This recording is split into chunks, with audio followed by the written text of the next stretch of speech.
Sawa, mimi naitwa Anderson Limo, ni katibu wa Baraza la Ushauri la Wazee Taifa.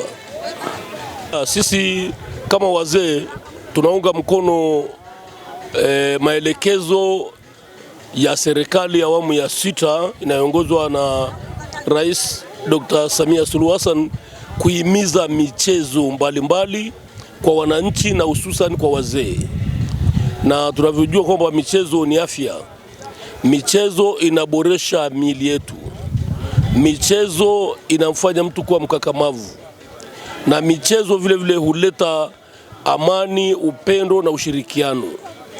Kwa hiyo sisi siku hii ya leo ni siku ambayo ni maadhimisho ya kuelekea siku ya wazee duniani ambayo inafanyika tarehe 1 kila tarehe 1 mwezi wa 10. Na kama ulivyoshuhudia leo hapa tumeanza na timu mbili za wazee mpira wa miguu, na baada ya kumaliza mpira wa miguu wamevuta kamba. Baada ya kuvuta kamba tumeona mchezo wa pete kwa kina mama. Kwa nini michezo hii? Hii michezo ni kuwafanya wazee wawe kitu kimoja, wazee wawe na uelewano, wazee waweze kuimarika kiafya. Na michezo inasaidia kupunguza yale magonjwa nyemelezi yasiyo yaambukiza.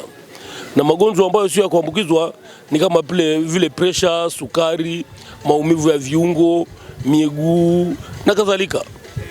Kwa hiyo hili ni mojawapo ambalo linaimarisha mahusiano ya wazee. Kwa hiyo umeona wazee wametoka sehemu mbalimbali katika manispaa hii ya Songea. Kwa hiyo kwa misingi hiyo hii michezo ambayo imefanyika ni lengo la kuonyesha kwamba wazee wana nguvu, wazee wanaunga mkono michezo katika taifa letu. Na kufanyika kwa michezo hii ni kuwafanya nao wananchi waweze kuona kwamba kumbe wazee wapo, wazee wanathamini michezo, na wazee ili watoto wao na wajukuu zetu waweze kuiga yale ambayo tunafanya.